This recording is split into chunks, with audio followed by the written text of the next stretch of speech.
Dear student, good afternoon. आज की class में हम अध्याय 7 समाचार लेखन, इसमें 3 अंक निर्धारित है। समाचार लेखन में आज हम उल्टा पिरामिड शैली का अध्ययन करेंगे। नाम से स्पष्ट होता है उल्टा पिरामिड शैली। इसको इंग्लिश में इन्वर्टेड पिरामिड स्टाइल कहा जाता है। तो ये है हमारा उल्टा पिरामिड शैली। आगे बढ़ेंगे। यहाँ पे दिया है उल्टा पिरामिड शैली, उल्टा पिरामिड सिद्धांत समाचार लेखन का बुनियादी सिद्धांत है। यह समाचार लेखन का सबसे सरल, उपयोगी और व्यवहारिक सिद्धांत है। इसे उल्टा पिरामिड इसलिए कहा जाता है क्योंकि इसमें सबसे महत्वपूर्ण तथ्य या सूचना पिरामिड के निचले हिस्से में नहीं होती है और इस शैली में पिरामिड को उल्टा कर दिया जाता है। कहने का तात्पर्य है घटना, विचार और समस्या समझना, है ना। किसी समाचार को लिखने व कहने का वह तरीका जिसमें किसी घटना, विचार, समस्या के सबसे अहम तथ्यों या उसके बाद या पहलुओं को सबसे पहले लिखा या बताया जाता है और उसके बाद घटते हुए महत्व क्रम में अन्य तथ्यों या सूचनाओं को बताया जाता है। तो इस शैली में किसी घटना, है ना, जैसे नाटक, कहानी कैसे समझेंगे हम आगे चलते हैं।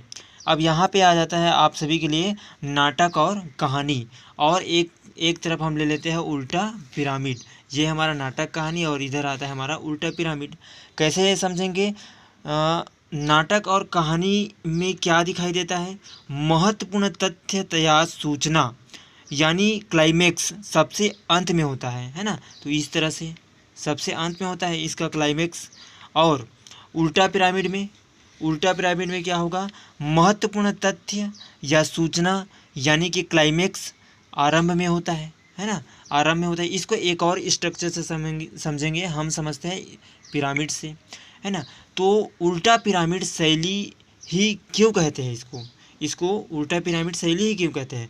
तो नाटक तथा कहानी में यहाँ पे क्या दिखाई दे रहा है आप सभी को कि मुख्य बिंदु, बॉडी, कम महत्वपूर्ण सूचनाएं, तथ्य तथा पहलू, है ना। ये इसमें क्या है? महत्वपूर्ण तथ्य या सूचना यानी क्लाइमेक्स सबसे अंत में होता है, और है ना, इसका क्लाइमेक्स सबसे अंत में होता है। और उल्टा पिरामिड शैली में, है ना, इसमें ध्यान देना, इसमें है महत्वपूर्ण तथ्य या सूचना यानी कि क्लाइमेक्स सबसे आरंभ में होता है।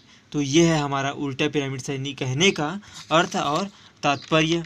अब इसके आगे बढ़ेंगे तो हम उल्टा पिरामिड शैली से तात्पर्य इसको थोड़ा अध्ययन कर लेते हैं। तो उल्टा पिरामिड शैली में समाचार के सबसे महत्वपूर्ण तथ्य को सर्वप्रथम उजागर किया जाता है और तत्पश्चात घटते हुए महत्व क्रम में अन्य तथ्यों या सूचनाओं को लिखा जाता है। उल्टा पिरामिड शैली में कोई निष्कर्ष नहीं होता। लेखन प्रक्रिया उल्टा पिरामिड शैली के अंतर्गत समाचार को 3 हिस्सों में विभाजित किया जा सकता है: इंट्रो, बॉडी और समापन, है ना। समाचार के इंट्रो या लीड को हिंदी में मुखड़ा भी कहते हैं। इसमें खबर के मूल तत्व को शुरू की 2 या 3 पंक्तियों में बताया जाता है। यह खबर का सबसे महत्वपूर्ण हिस्सा होता है। इसके बाद बॉडी अर्थात दूसरे हिस्सों में समाचार के विस्तृत ब्यौरे को घटते महत्व क्रम में लिखा जाता है। हालांकि इस शैली में समापन जैसी कोई चीज़ अलग से नहीं होती, किंतु अंत में प्रासंगिक तथ्य और सूचनाएं दी जा सकती है। उल्टा पिरामिड शैली में खबर का क्लाइमेक्स अंत में नहीं बल्कि खबर के प्रारंभ में आ जाता है ना। तो यहाँ पे ध्यान देना, उल्टा पिरामिड शैली में कोई निष्कर्ष नहीं होता। और दूसरा तथ्य है कि पिरामिड में खबर का क्लाइमेक्स अंत में नहीं बल्कि प्रारंभ में आ जाता है। इन दोनों तथ्यों को ध्यान देना।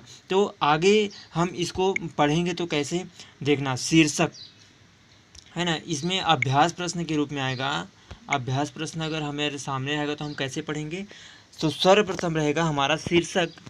तो उदाहरण के रूप में हम देखेंगे अभ्यास प्रश्न, यहाँ से पढ़ रहा हूँ। फेसबुक की दोस्ती ने नाबालिग को पहुँचाया जेल, है ना।